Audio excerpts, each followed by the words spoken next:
Internet Self-Care Day is celebrated each year on August 21st.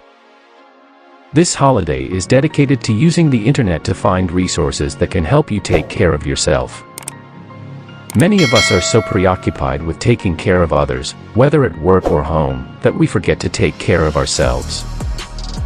Self-care is described as caring for oneself through practices that promote health and active management of illness when it strikes. There are many ways to regularly practice self-care, through food choices, exercise, sleep, and dental care, for example. The history of Internet Self-Care Day. When we talk about our bubble bath rituals and me time, we frequently overlook that self-care has ancient roots and radical history.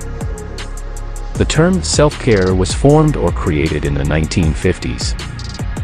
It was initially intended to express how institutionalized people could develop a feeling of self-worth via actions of care and preservation. In the 1960s, thanks to civil rights activists, primarily the Black Panther Party, the phrase went from the medical community to the general public. Self-care became famous as a way to combat activist fatigue.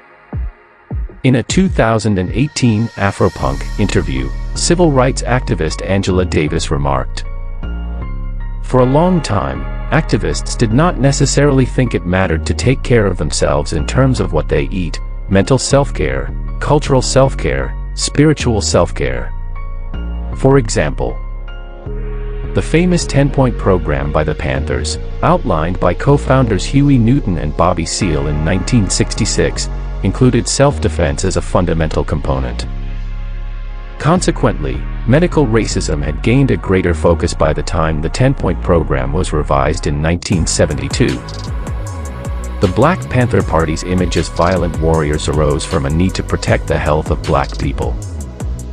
The activist Audre Lorde accentuated the interconnection of self-care and civil rights in her book, A Burst of Light, and other essays, which has since become a philosophy for the Black female identity.